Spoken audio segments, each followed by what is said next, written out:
Hola Vamos, Ana. Jaime, ¿cómo Hola, estás? Ana. ¿Qué tal? ¿Cómo Qué estás? Bien, muy alegría bien. verte nuevamente. Estamos acá con Jaime Correas, licenciado en letras, periodista y escritor.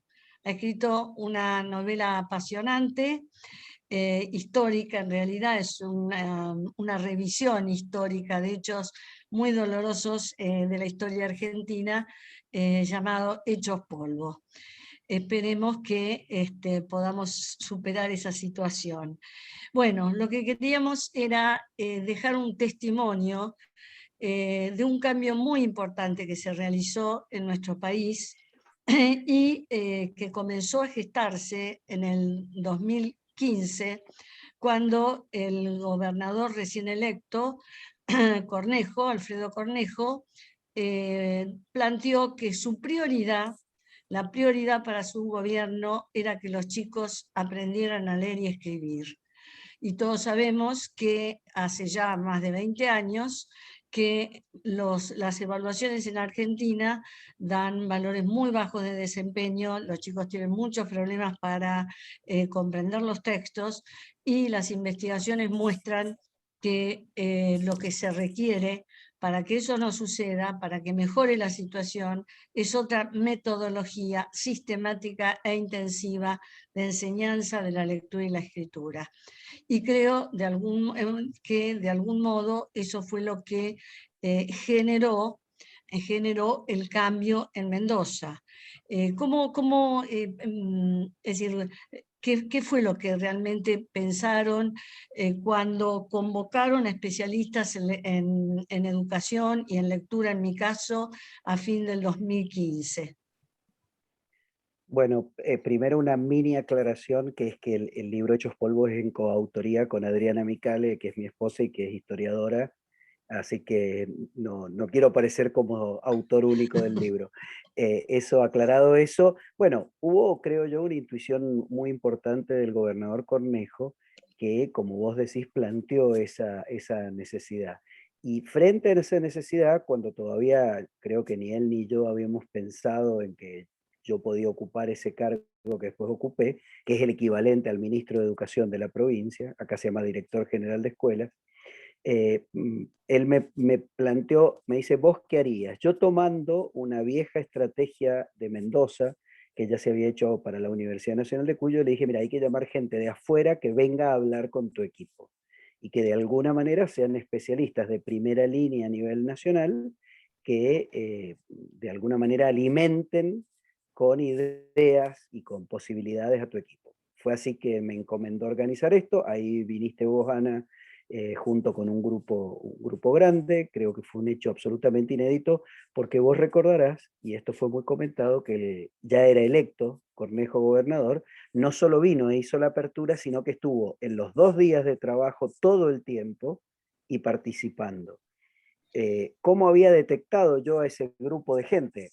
Sería muy largo explicar de todos, pero en tu caso yo te había escuchado en un programa de La Nata, en la radio, y me pareció tan sensato todo lo que decías, que yo dije, bueno, a ver, para el tema alfabetización, que me pareció un tema central, vamos a llamarla a esta señora. Y la verdad que fue muy contundente lo que vos planteaste, Ana, esa, en esa jornada, y que demoraron de alguna manera convocarte para que vos ayudaras a desarrollar un apoyo político muy grande, y en este caso se tenía el apoyo político de la cabeza, que era el gobernador.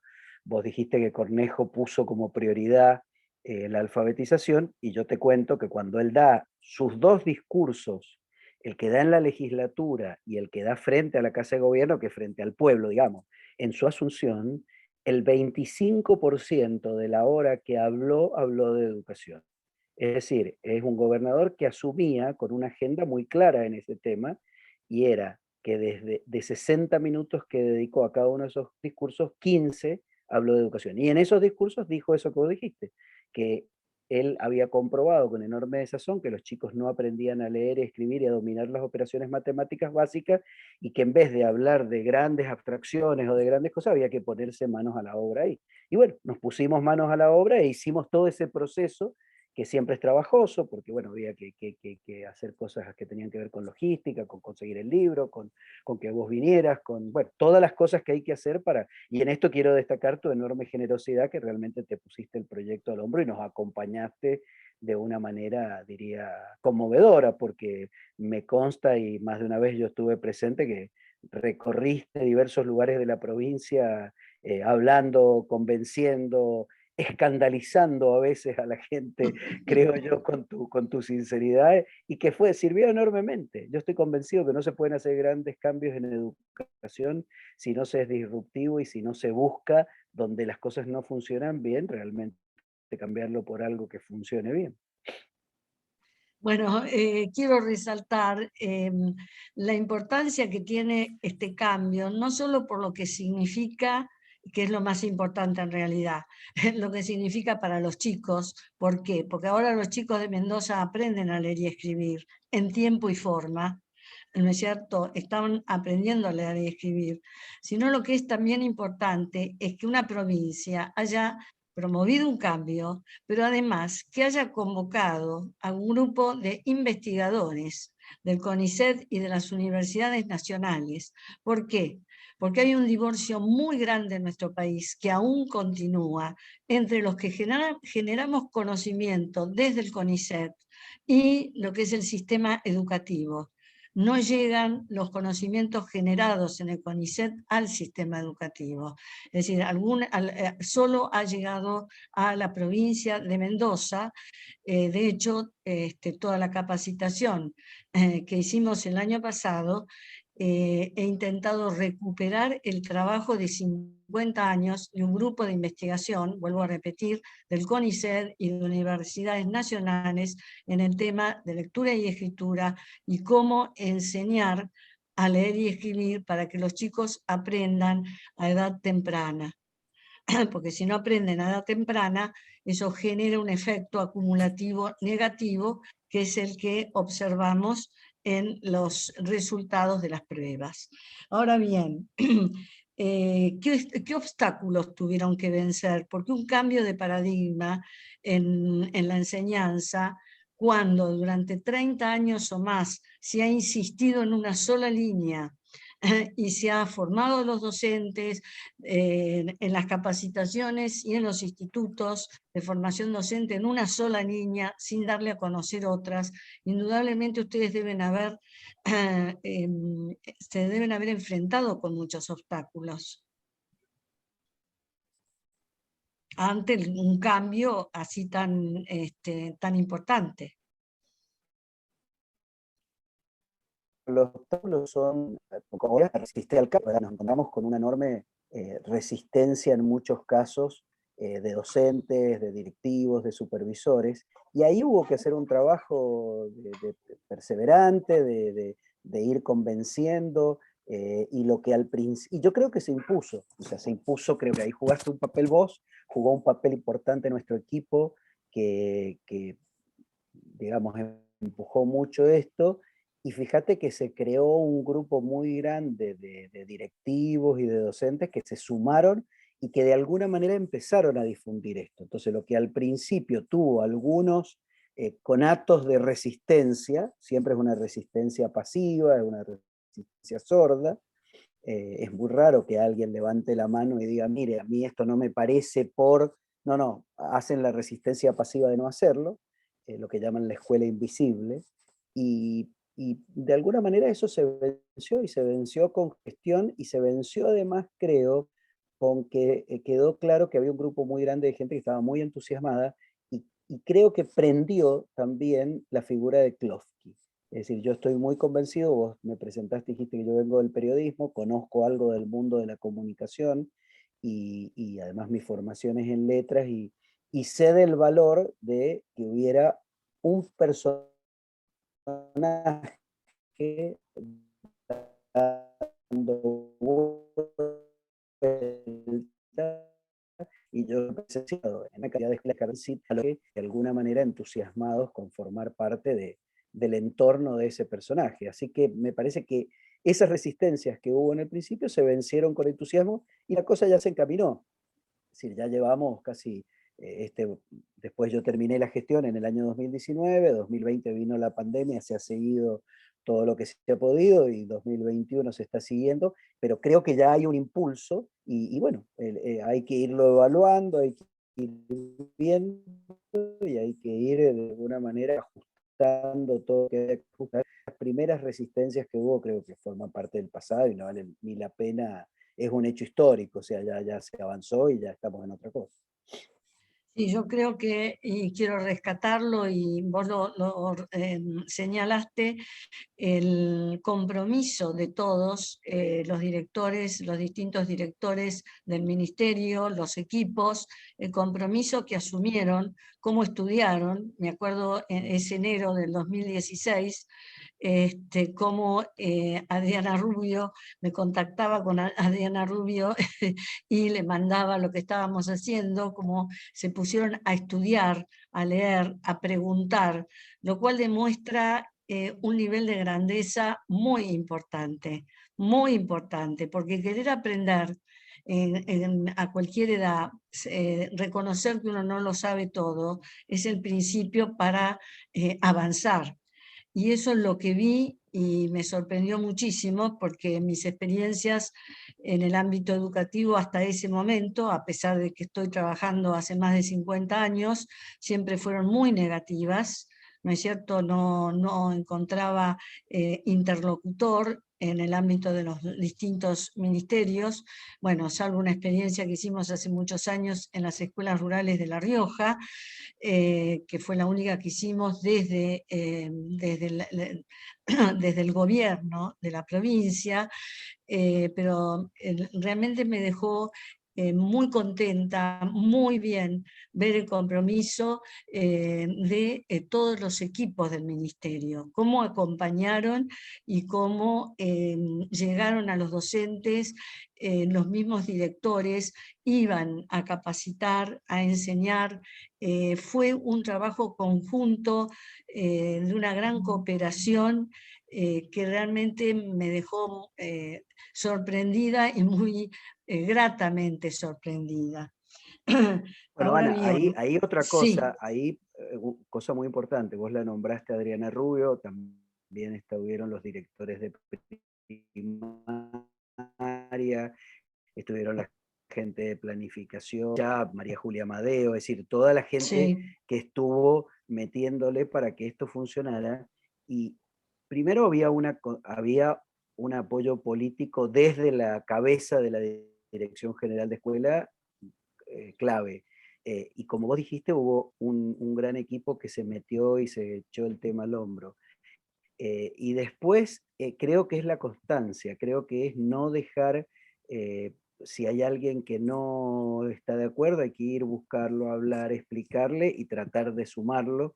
Y creo que esto se hizo. Y creo que eso es lo que dio un resultado, ¿no? El hecho de que vieran que había realmente mucha gente interesada y mucha gente haciéndolo.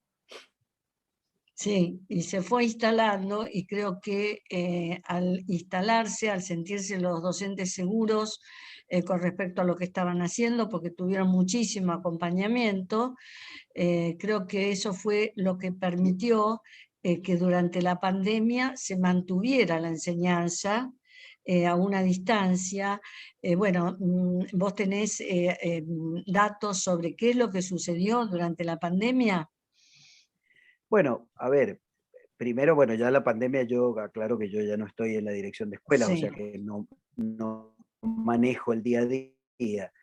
Sobre lo que vos decís, creo que hubo un gran compromiso docente, los docentes se entusiasmaron mucho porque vieron que tenía retorno en los chicos, o sea que los chicos a su vez se entusiasmaban y ellos encontraron que ahí hubo una gran herramienta.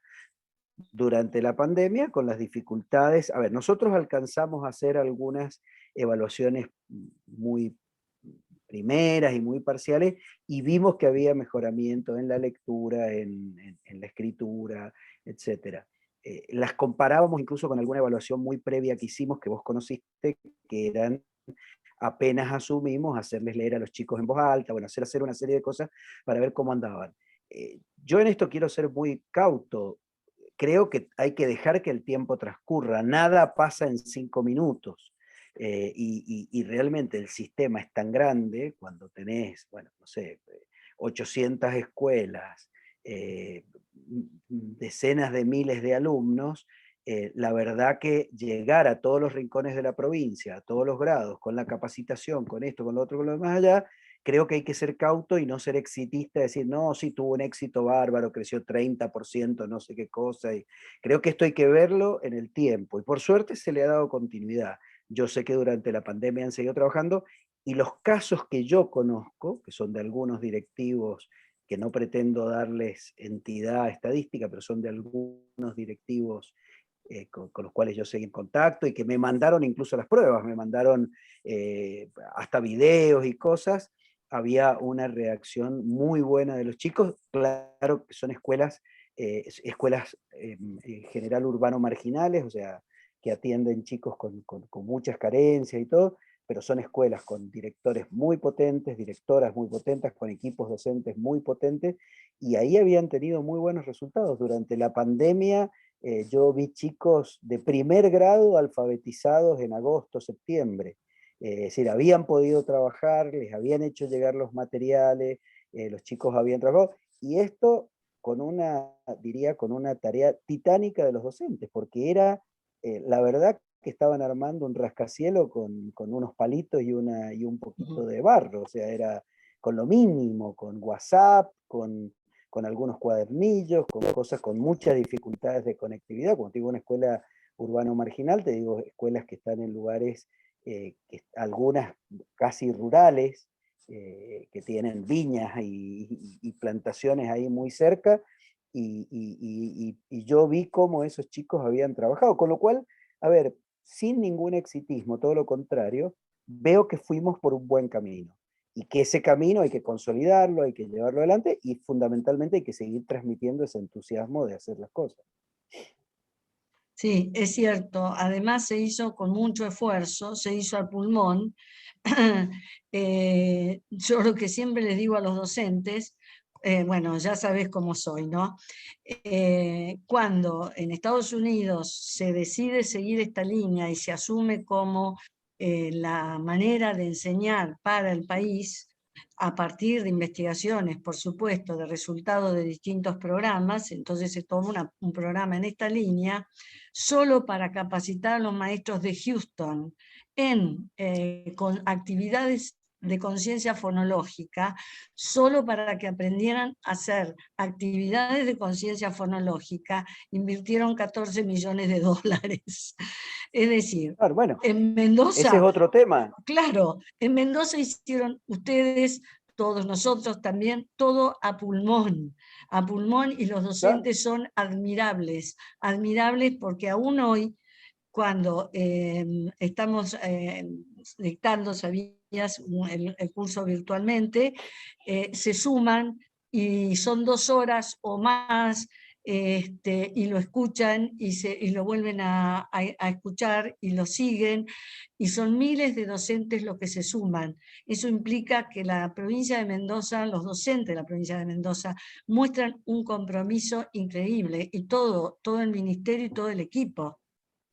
Mi experiencia, Ana, es que la escuela y los docentes, que muchas veces, tanto a la escuela, yo lo dije muchas veces en la gestión, se la deja muy sola, cuando vos del otro lado le pones algo que el docente realmente se da cuenta que hay, digamos, buenas intenciones, que hay la voluntad de hacer algo que sea positivo, etcétera, reacciona muy bien, se siente observado, se siente atendido, se siente escuchado. Y también cuando va y lo escuchás y te puede decir, no, mire, esta parte no me parece, porque, bueno, mire, a ver cómo la podemos arreglar, qué podemos hacer. Me parece que eso da buenos resultados. Por eso yo soy, me va a interesar mucho seguirlo, ahora ya no estoy en el ministerio, pero me va a interesar mucho seguirlo con el paso del tiempo, cuando los chicos que nosotros tomamos en primer grado estén en séptimo, porque no es solo que se hayan alfabetizado, sino que estoy convencido que el hecho de haberse alfabetizado va a hacer que toda la trayectoria después sea de mucho mejor calidad, teniendo ese insumo básico, ¿no? Claro, y bueno, ¿y los materiales cómo pensás que apoyaron este cambio? Los Yo materiales, creo, la guía yo, del yo creo que docente, Klofki. yo creo que los materiales fueron claves. Yo te dije lo de Klofki porque, bueno, vos sabés que había desde la chica que teníamos con Con el títere, el muñequito, el el títere que títere. recorría la provincia.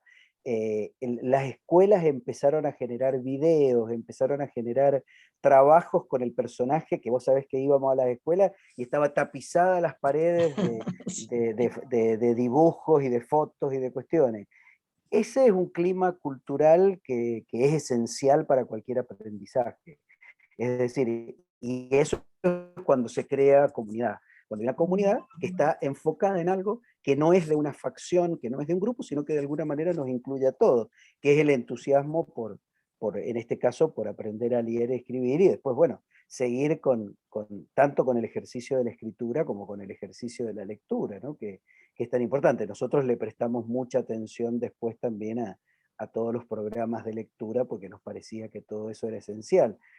Lo de los materiales es clave porque es donde el docente siente y ve un espejo en el cual puede trabajar, puede remitirse, y cuando eso vos le agregás, bueno, también un material específico para el docente, un cuadernillo para el docente, donde tiene las cosas no digeridas, sino de alguna manera las recetas para poder hacer su propio plato, llamémosle, siguiendo con la metáfora gastronómica, y puede lo que sabe, además, potenciarlo con lo que no sabe y con lo que se está entrenando, de eso sale una cosa muy potente. Cuando tenés un montón de gente que quiere trabajar y que quiere hacer las cosas, no te quepa la menor duda que en esos grados la cosa va a andar muy bien. Por supuesto que si hay un docente que es un docente no es proactivo, que es ese docente que está más enojado, más quejoso que entusiasmado y metido con hacer lo suyo, no va a funcionar en todos lados, porque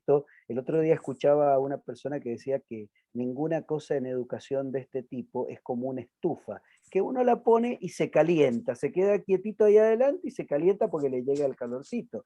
Esto es al revés, esto es un instrumento que hay que tomarlo y que hay que activarlo y que hay que ponerlo más. Y eso requiere de un docente, requiere de un ser humano, requiere de algo activo. Esto es clave decirlo porque también creo que no hay que hacer demagogia, decir todos los docentes son buenos o esa cosa tan negativa de todos los docentes son malos.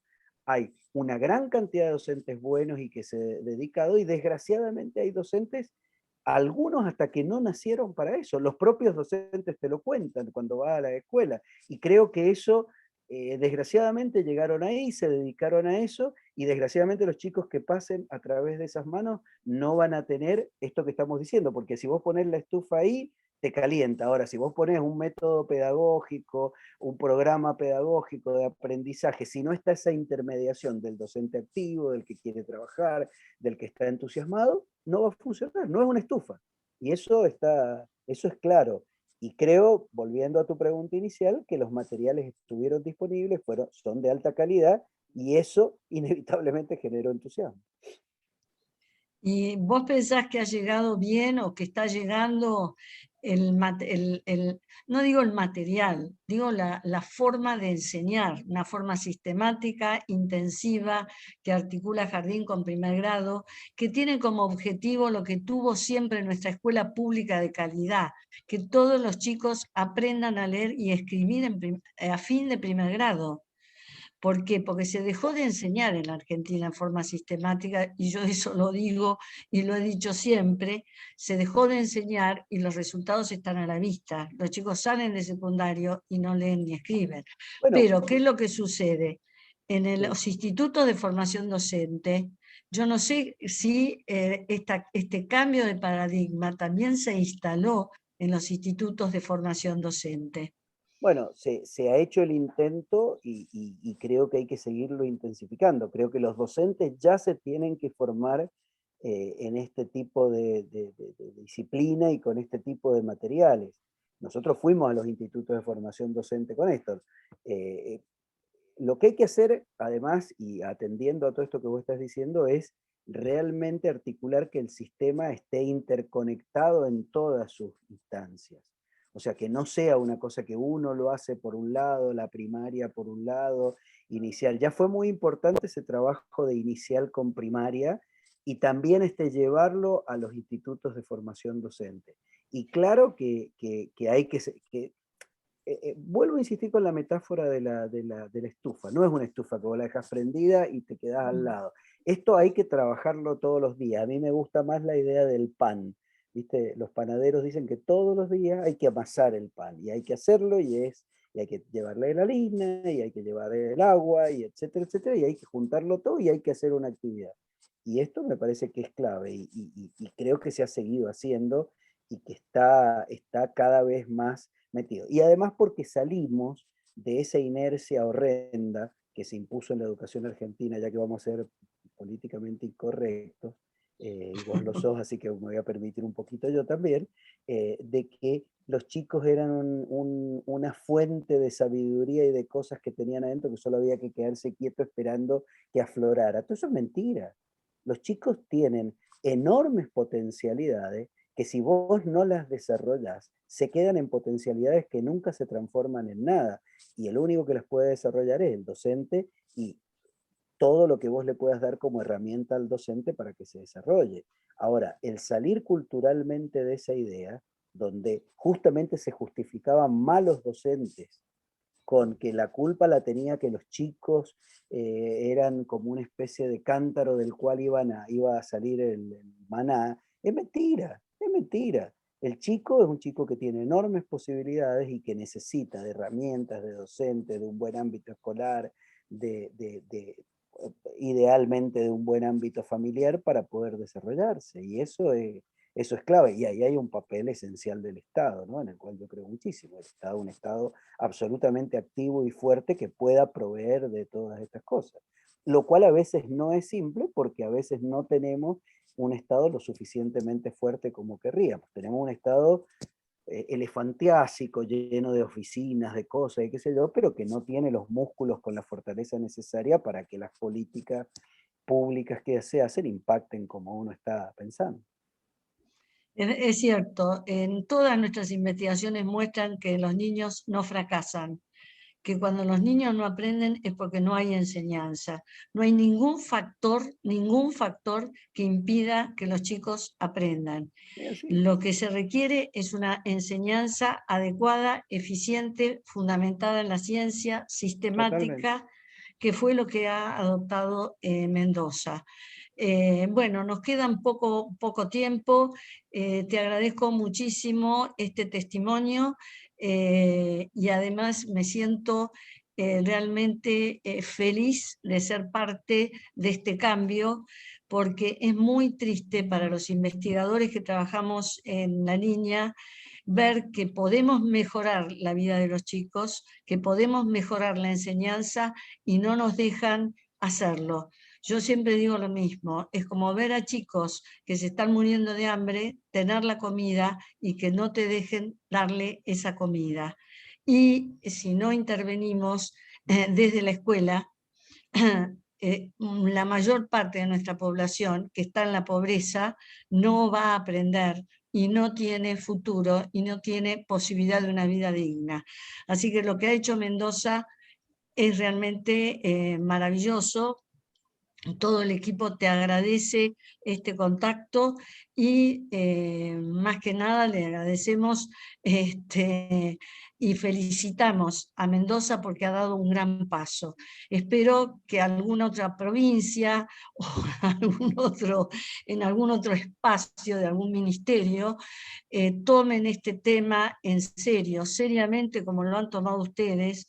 Como vos decís, no es de un día para otro que vamos a obtener chicos que comprendan textos. No, ya hace años que estamos perdiendo generaciones y vamos a seguir perdiéndolas si no hacemos algo, pero al menos se ha dado un gran paso en la Argentina, en Mendoza.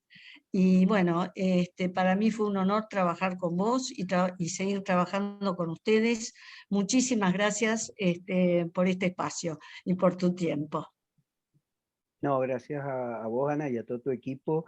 Y bueno, también, digamos, poner en valor en su momento el apoyo enorme del gobernador Cornejo y después la continuidad del gobernador Suárez, que fue quien sucedió a Cornejo, y de José Tomás, que es el actual director general de escuelas, que con su impronta y con sus cosas tomó buena parte de lo que nosotros hicimos y realmente hubo una continuidad en las políticas. Creo que esto es esencial, porque entonces dentro de algunos años vamos a poder terminar de evaluar, es decir, a veces hay mucho exitismo con esto, se cree que una cosa se aplica hoy y mañana ya tiene un efecto, y vos sabés que en educación las cosas van en cámara lenta, vos las aplicás hoy, las vas haciendo, sos muy constante, sos coherente, las llevas adelante, y en algún momento empezás a ver los resultados. Y claro, cuando se ven los resultados, a lo mejor ya ni se acuerdan de lo primero que se hizo, pero por eso es que creo que está bueno sembrar esas cosas fuertes y potentes al principio. Y querría rescatar otra cosa que me parece muy importante que vos dijiste.